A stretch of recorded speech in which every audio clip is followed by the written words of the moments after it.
Hello, good afternoon. My name is Nicole Thomas, and I'm a communications advisor here at the City of Edmonton. Thank you for joining us on your lunch hour for this event. This event is part of Edmonton's Housing Month, which is an annual campaign to raise awareness about the need for housing and the importance of safe, adequate, and affordable housing. Before I introduce our speakers, I would like to acknowledge the traditional land on which we reside is in Treaty 6 territory. We would like to thank the diverse Indigenous peoples whose ancestors' footsteps have marked this territory for centuries, such as the Nehio, Cree, Dene, Anishinaabe, Saulteaux, Nakota Iska, Nakota Sioux, and Niitsitapi Blackfoot peoples. We'd also like to acknowledge us as the Métis homeland and the homeland of one of the largest communities of Inuit south of the 60th parallel. It is a welcoming place for all peoples who come from around the world to share Edmonton as a home. Together, we call upon our collective honored traditions and spirits to work in building a great city for today and future generations.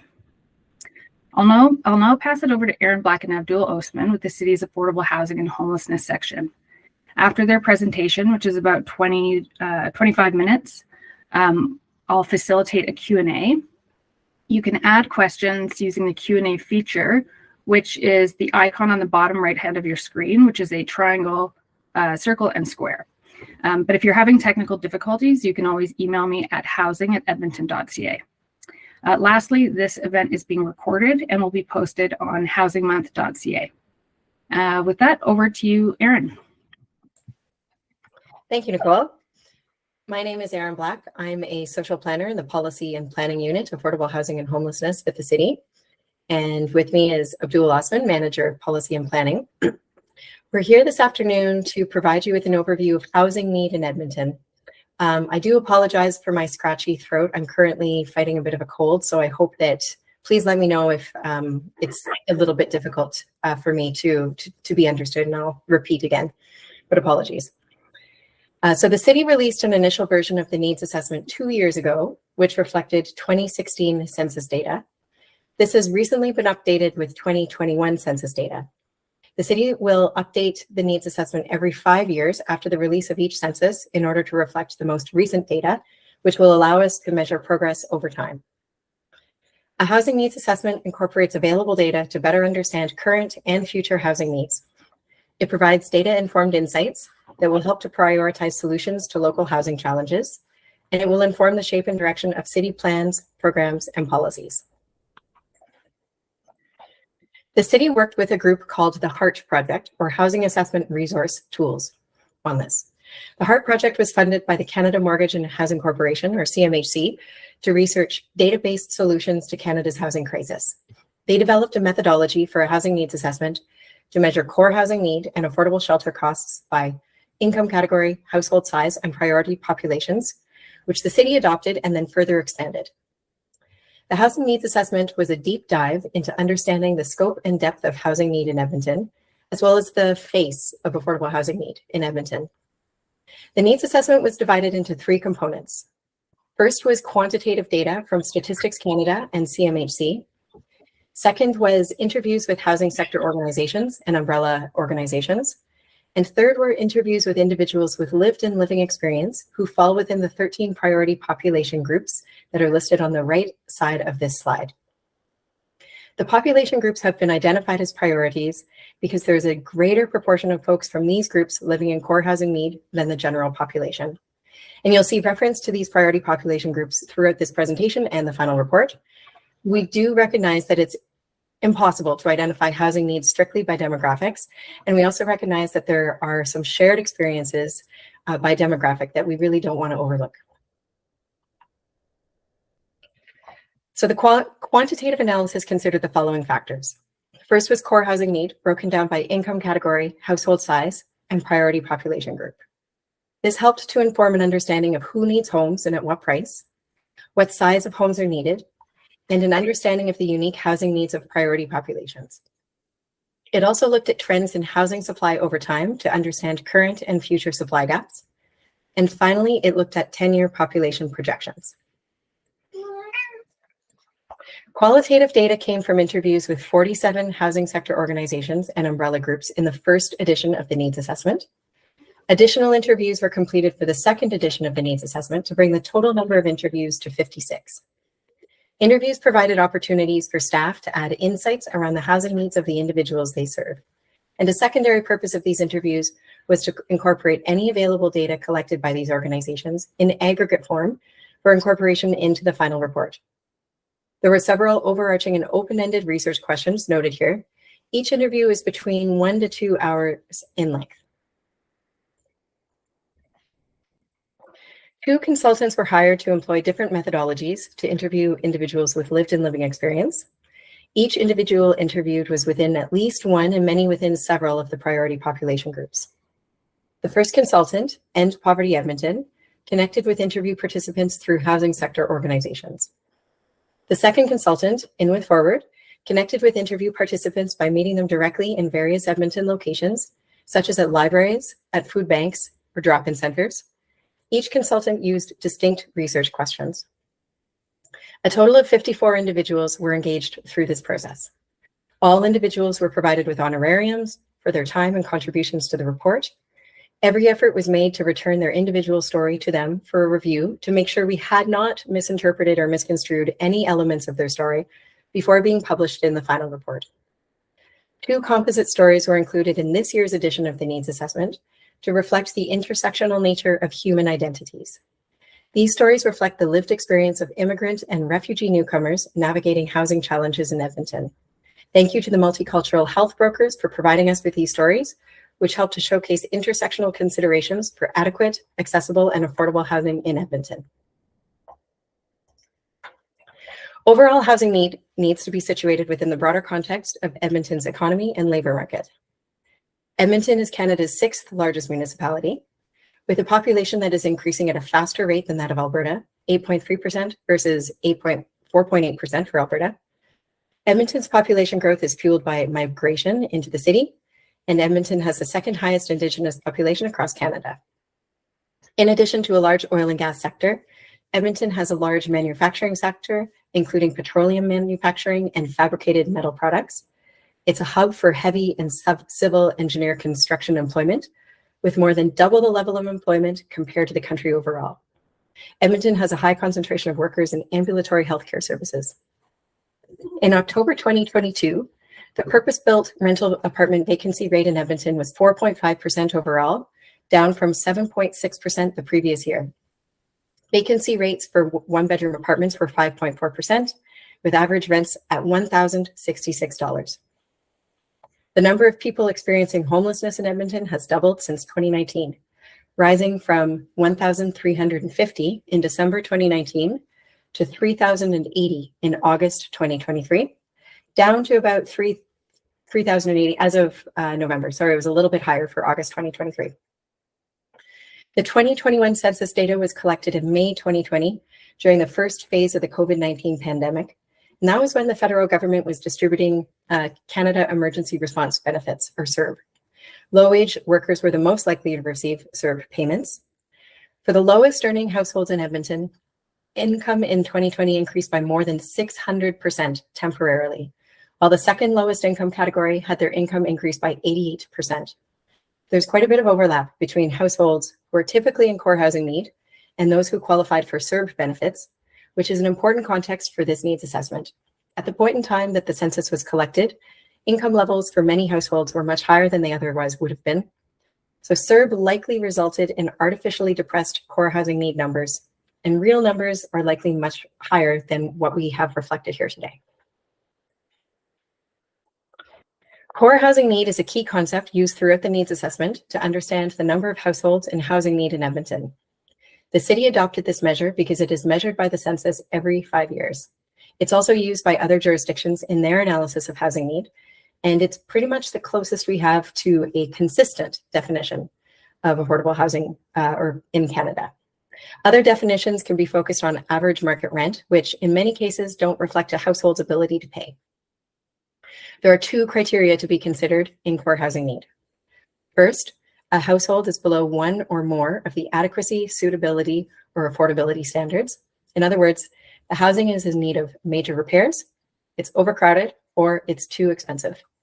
And second, the household would have to spend 30% or more of its before-tax household income to access housing that meets all three standards when finding alternative housing. There are some limitations to using core housing need. First, there are many households who aren't captured in this. So for example, students are not considered to be in core housing need, nor is anyone who's spending more than 100% or more of their income on housing. If a household's income is zero, they're not counted as being in core housing need. So again, true numbers of households in housing need are likely higher than what's reported in the census. I'll now turn it over to Abdul to go through some of the census results. Thank you, Erin. So the following slides will go over some of the key findings from Statistics Canada data. What we found is that a lot of Edmontonians struggle to afford housing. I'll give you two numbers that are based on national data from Statistics Canada and Canada Mortgage and Housing Corporation. And those two numbers are 1 in 8 and 1 in 4. 1 in 8 households in Edmonton is living in core housing need, and 1 in 4 renter households are living in core housing need. This is a fair number of Edmontonians who can't afford a home that works for them. We used 5 income categories in the housing needs assessment to better understand housing need at various price points.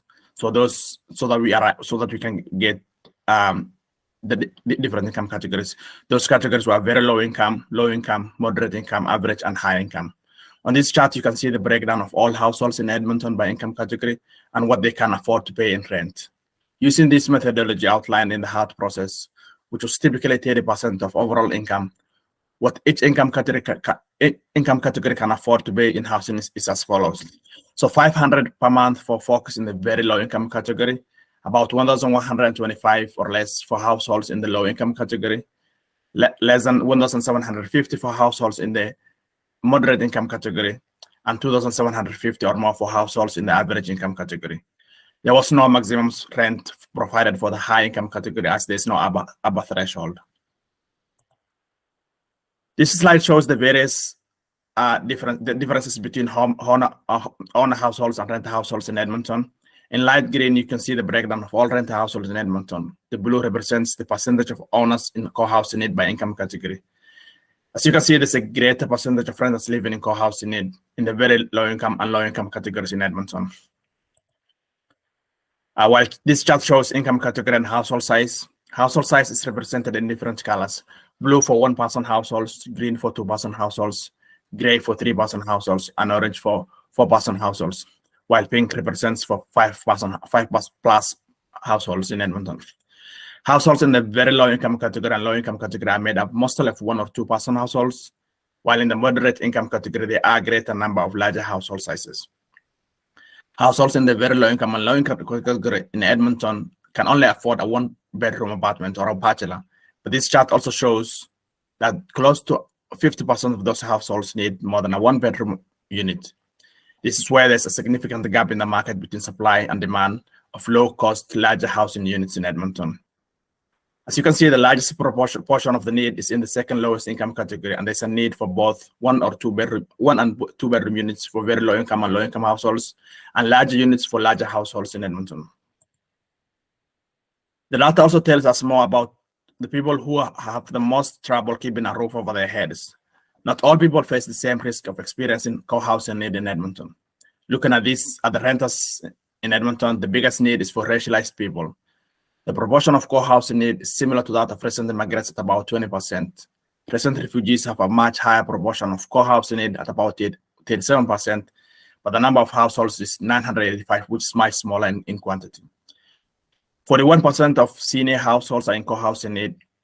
While this does not constitute the highest overall number of households in core housing need, this is certainly the highest overall proportion in core housing need. In 2021, the national rate of seniors living in housing need was more than 22%. Edmonton's rate is significantly higher. About 36% of renter single mothers in Edmonton are also in core housing need. People with physical health or mobility challenges are also the third largest priority groups in core housing need in Edmonton.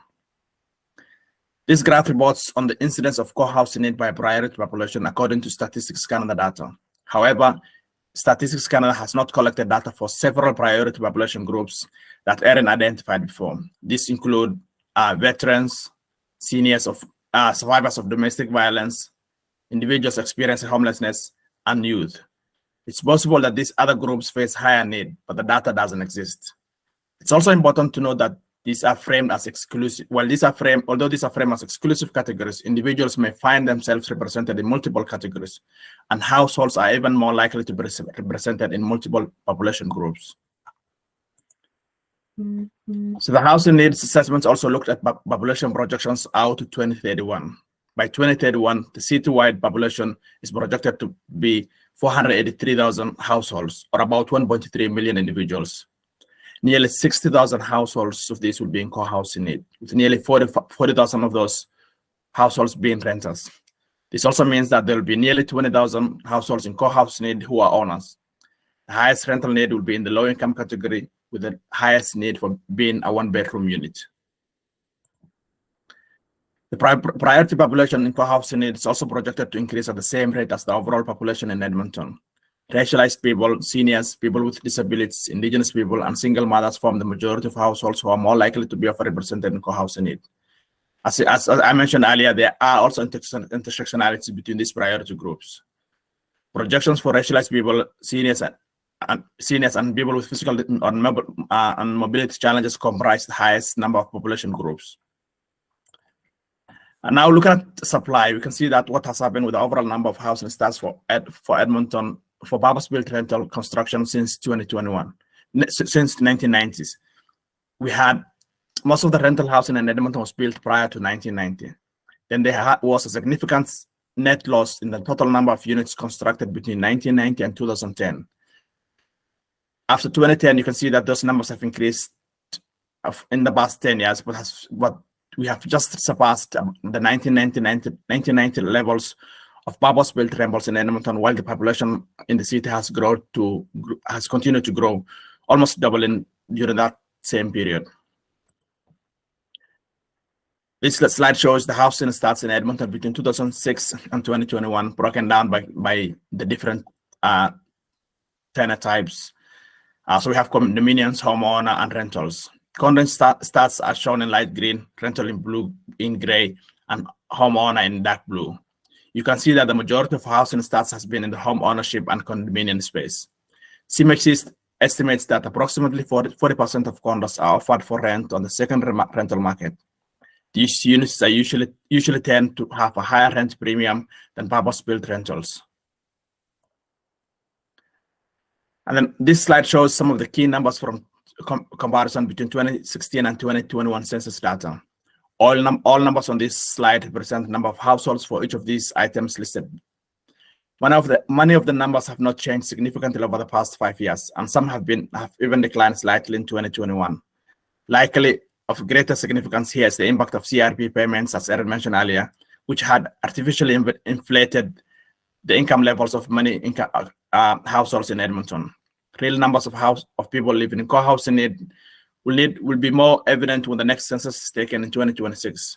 For now, when we see current numbers, this needs to be understood as lowest need, with real numbers likely higher than what was reported in the census. We'll also notice that the same number of non-market housing units are reported here for both years. This is because information comes from the CMHC report, and you use the data from 2021 on both of these. By the time we conducted the housing needs assessment, updated numbers from CMHC were not available at that time. Once this information becomes public, we'll update this number, and we have a dashboard that has most of these numbers that will be shared publicly. It's public now, but will be shared soon with the public. I'll now turn it back to Erin to go through some of the themes which emerged from the interviews mentioned earlier in the methodology. Thank you. Okay, thanks, Abdul. Housing need is measured not just by units and household income, but also by the circumstances and experiences of individuals and households. Qualitative analysis helps to provide an understanding of some of the factors that could be contributing to what we see in the data. So while the data tells us how many, the qualitative results can help us to understand why this might be happening. For the second component of the project, the city reached out to approximately 200 organizations across the housing sector in Edmonton. One-on-one interviews were conducted with a total of 56 organizations. This slide provides an overview of just some of the insights coming out of our interviews with housing sector organizations. First, successful housing requires more than just providing bricks and mortar. Housing supports need to be tailored to the needs of each individual. Some individuals might require mental health supports, others support in how to maintain a unit if they haven't lived in a housing unit in the past, others it could be addiction support. It's going to vary from individual to individual, but those housing supports need to be tailored. We also heard that consideration needs to be given to the location of available housing units. People want to be located close to public transportation, healthcare, grocery stores, and other services, as well as to their community. We heard that it's important for individuals to have a choice in their housing. If choice is provided, there's a greater likelihood they will be able to find housing which meets their needs. Person-based subsidies, excuse me one second.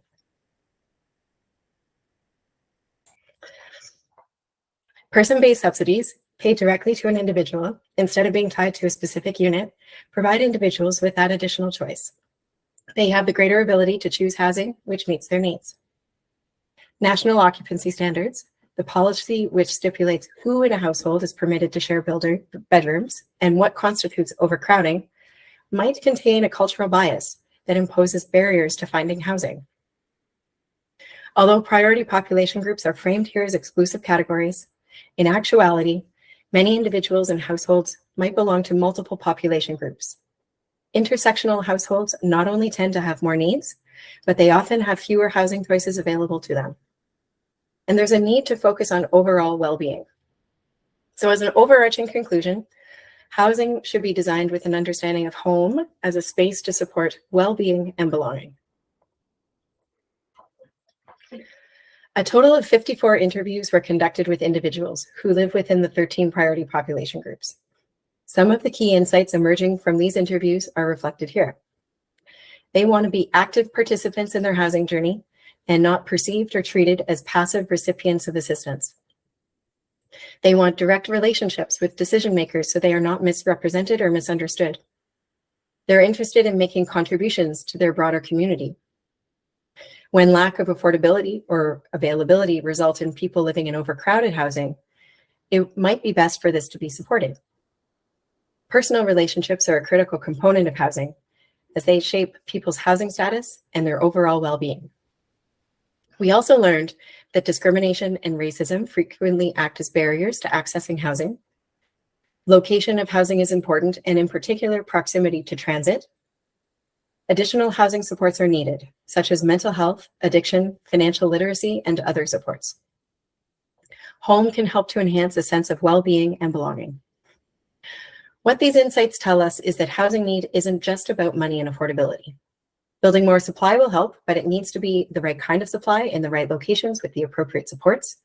Housing needs to be designed with an understanding of the concept of home as a space to support well-being and belonging, such as connection to friends, family, community, connection to culture, connection to land and ground, and connection to a sense of purpose. The data coming from these interviews suggests that there would be significant benefit in carving out opportunities for individuals with lived experience to be involved in the design and development of new housing solutions, as well as to be involved in the development of their own individual housing plans, and ideally opportunities for individuals to contribute to the broader community and participate within the housing system.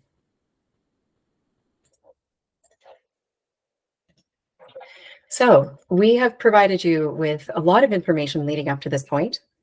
Some of the key takeaways from the housing needs assessment are: there's significant housing need in Edmonton, 46,155 households in core housing need, with projections that this will increase to 56,337 households by 2031. And this is the minimum expected need. Of current and projected need, the majority will be renters, and most of those renters are in the low income category. There will be greatest need for one-bedroom units. Racialized people, people with physical health and mobility challenges, and seniors have the greatest need for affordable housing. As Abdullah mentioned, all of this information will be available on a public-facing dashboard shortly. While we have been as thorough as possible in the first 2 iterations of the needs assessment, there are certainly some limitations and gaps that we're going to try and address in future iterations. So some of these limitations are the data that's available on housing supply is limited, in particular market housing, and that creates some challenges in identifying the unmet need. Second, the needs assessment doesn't currently look at the impact of the shadow market, such as short-term rentals, Airbnbs, or eviction rates. And as we mentioned, there are also limitations in the definition of core housing need. And finally, the impact of CERB payments on temporarily inflating people's incomes so that the numbers here don't reflect true housing need. The needs assessment is a living and breathing document that will continue to be updated over time. We will do our best to address these limitations in future editions, and we will continue to make sure these numbers are publicly available for use by others so that we can collectively work together to address housing needs in Edmonton. And this concludes our presentation today. We would be happy to take questions. Thanks, Erin. Thanks, Abdul. So as mentioned, you can go ahead and put any questions in the Q&A feature, which is the icon of the triangle, square, or circle at the bottom right of your screen. Or if you're having any difficulties with that, you can email housing@edmonton.ca.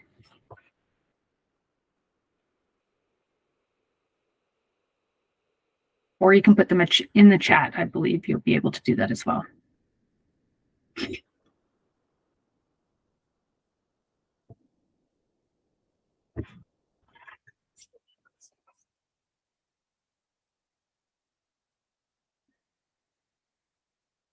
I'm not seeing any questions come in yet, but maybe I'll just ask it. Oh, we have one question here. Can you speak to the non-market housing units?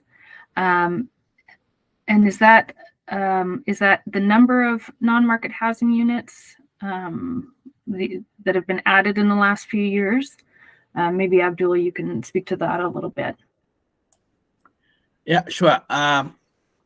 So the data we have on the non-market housing units, about 15,000 in Edmonton, comes from the CMHC survey on affordable and social housing in Edmonton. Most of that was built prior to 1990s, between 1960 to 1980. There's been a few increase in non-market housing being built in Edmonton over the last 10 years, mostly from City of Edmonton funding. I think, we built 2,800 units over the last 4 years, and between 2017 and 2018,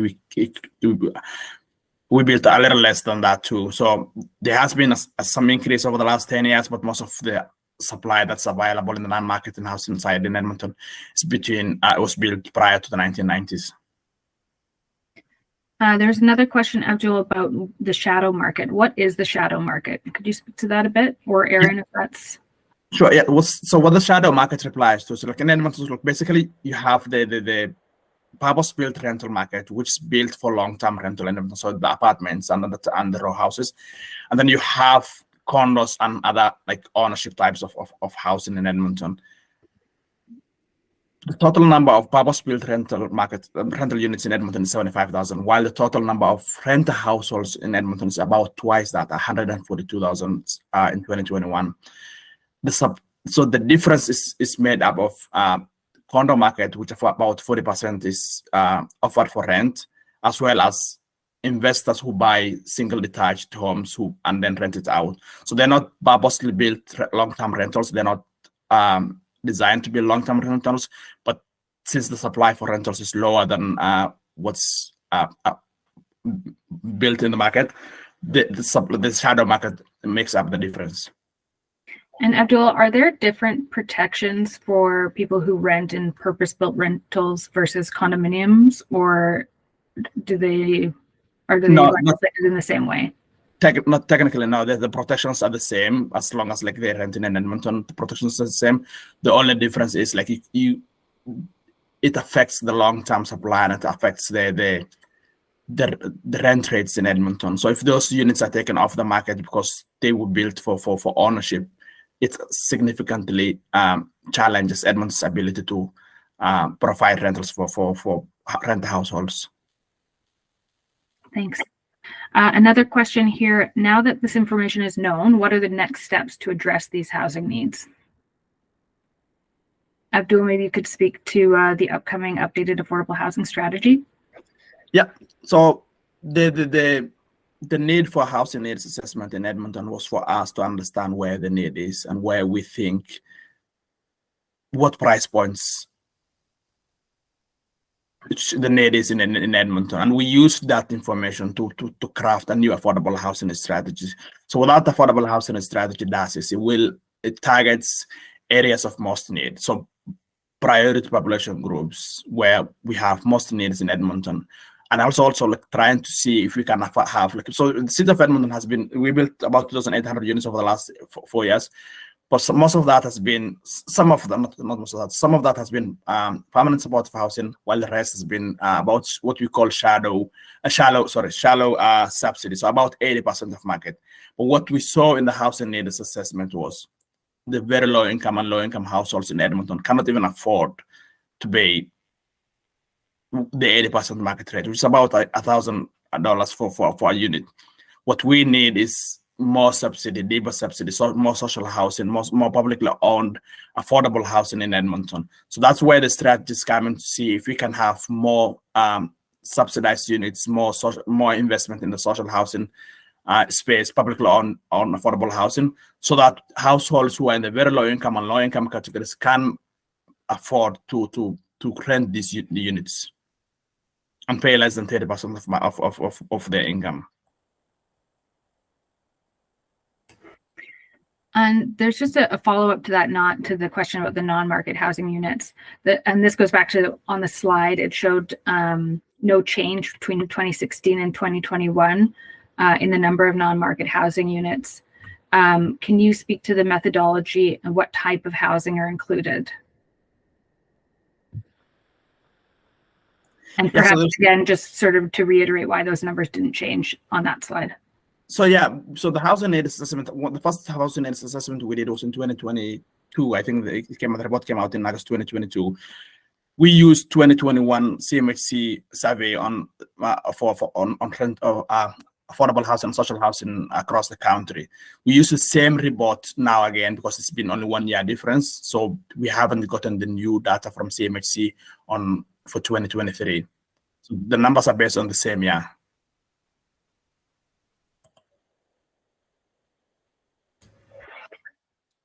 So sorry. So the census data is the information we had is the same number, even though that number has changed. Those were just the most recently available numbers.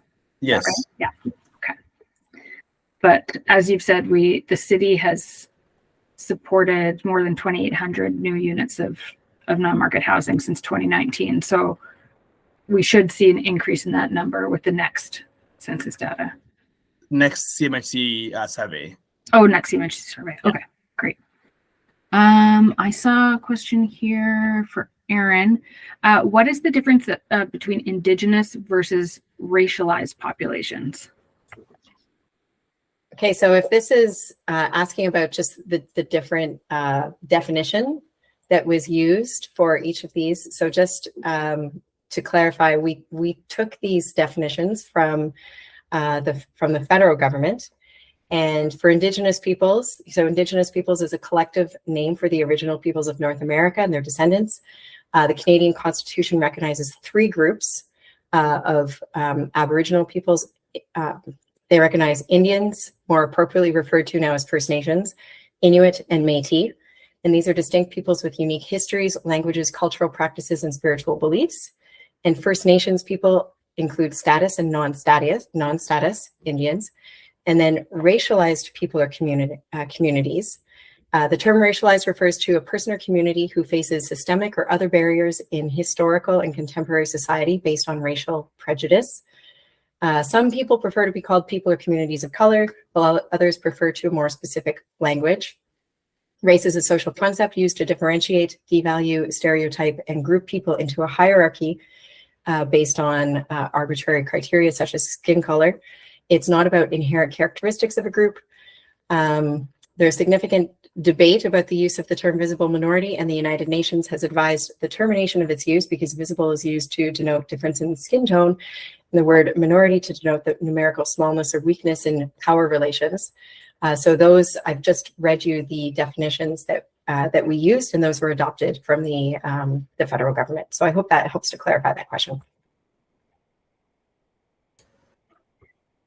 Another question here. So based on the continuous increase in Canadians' cost of living while incorporating inflation, higher interest rates, etc., would the definition of affordable housing ever change from the 30% benchmark? Abdul, can you maybe speak to sort of who sets that definition and whether they review it from time to time? Yeah, sure. No, so I think Erin explained earlier in the slides, the core housing need definition is based on the 30% of affordability, income affordability, and it's a CMHC federal government defined target and number. I don't foresee that changing. There has been numerous discussions around the limitation of core housing need and the limitation of using 30% as a benchmark.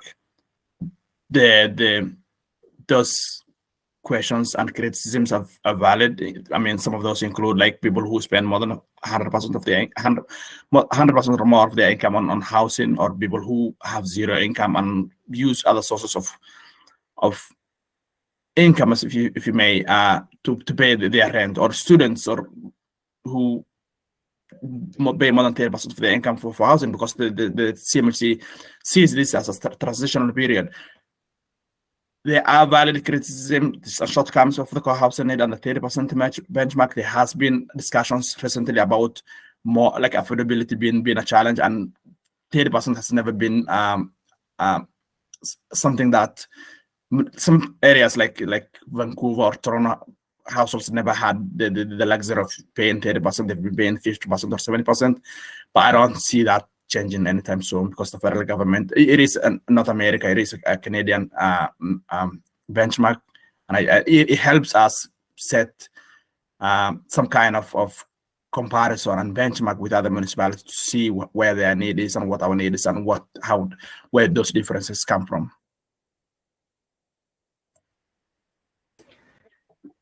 Thanks, Abdul. So there's a question here about the provincial government, and I wonder, do we see any evidence that the current provincial government will support cities in affordable housing? And I'm wondering if you could speak a little bit about the different orders of government and the roles that they're playing in affordable housing. Is that something you can speak to, Abdul? Sure, yeah. So housing has never been within the jurisdiction of municipalities in Alberta and Canada. It's been a play between federal government and municipal and provincial governments. But the level of need and the level of homelessness in Edmonton and municipalities have forced the hands of like the city of Edmonton and other municipalities to be involved in providing affordable housing.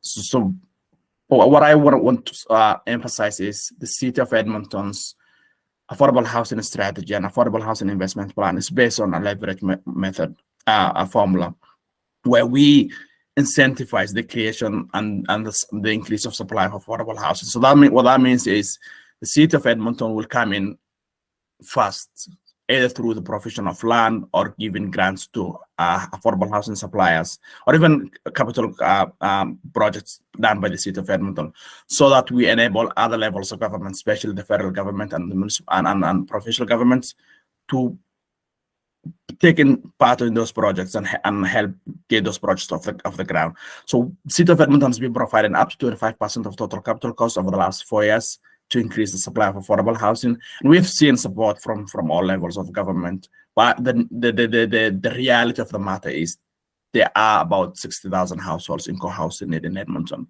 We built about 3,000 units. So what's that? It's about 5% of the total need.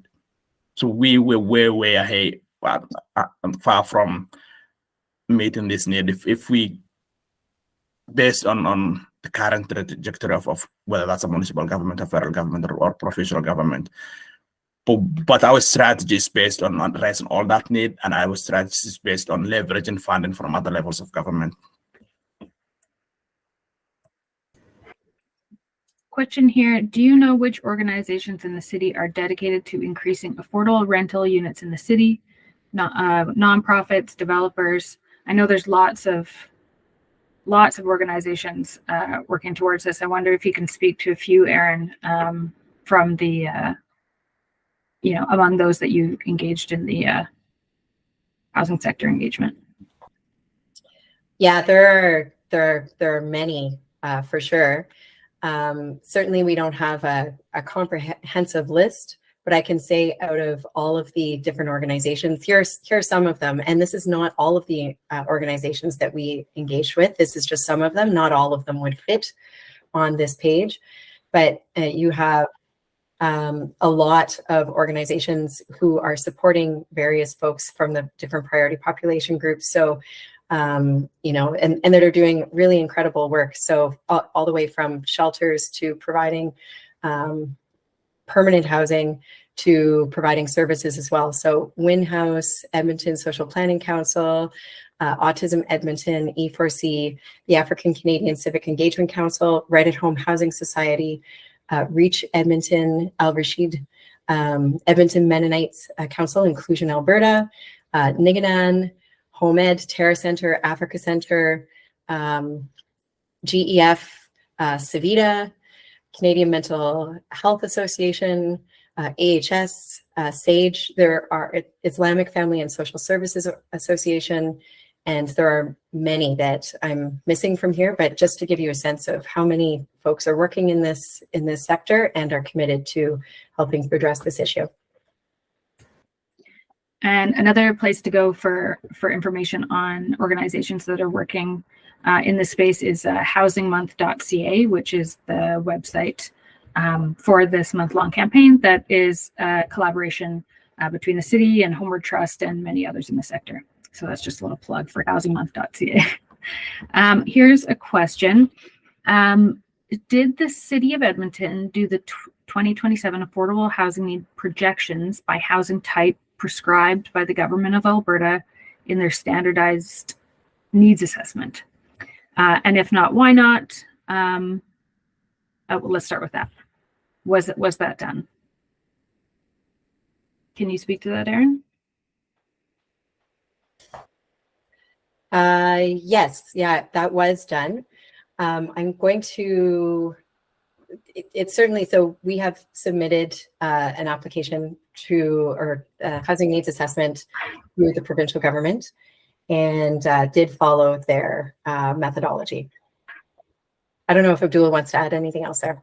Well, the second part of this question is how did you go about, I guess, a little bit about the methodology. How did you go about projecting that need for each housing type, community housing, special needs, permanent supportive housing, etc.? It's about what we based our projection on the HAT methodology, where it's business as usual. So trying to understand how the needs changed over the last 10 years and applying the same logic over the next 10 years to see where the growth has been and where the growth will be. Having said that, I will say when we completed the standardized affordable housing needs projection by the provincial government, there have been a few differences in definitions, and we tried as much as possible to be precise with their definitions. So the housing needs assessment done by the city might not translate really well to some of the definitions in the standardized projections. But what we also did was the need for, like, for example, like Kevin mentioned, community housing that's based on the very low income and low income households who can't pay more than $500 a month for housing, and what the number is, and now I'm projecting that number to the next 10 years. That's what we use for that specific example. And then the special needs, we used the different definitions of disability and the mental health and addictions. We also have permanent supportive housing, which we didn't project in the core housing need, but it's projected in the affordable housing strategy based on other levels of data, that's administrative data that's been we worked with Homeward Trust to arrive at that number, so that number is also available. I'm not sure if the government of Alberta, like portal, is still active and we can update our numbers, but we used the 2016 numbers projection the last time we did our submission. So Kevin, if this is a new opportunity to update those numbers, we have new data we can update it with. Okay, great. I'm not seeing any other new questions. So I'll just give everyone a minute if they want to, if there's any other questions. And in the meantime, I'll say, as Abdul mentioned, there will be a public dashboard that contains a lot of this information, which will be released in the coming weeks, as well as the updated housing needs assessment, which is part of a package that's going to council on December 4th. Erin, correct me if I'm wrong. Yeah, so it will be public at the end of November. It will be published online. So I would recommend following the city's social media channels and checking back. Someone just asked, will we be emailed the link to that package? Sure. Yeah, I could do that. I can email when the report is published. I can email it to the group here today. But you'll also be able to find it on our website, which is edmonton.ca /affordable housing. And I'm going to say going once.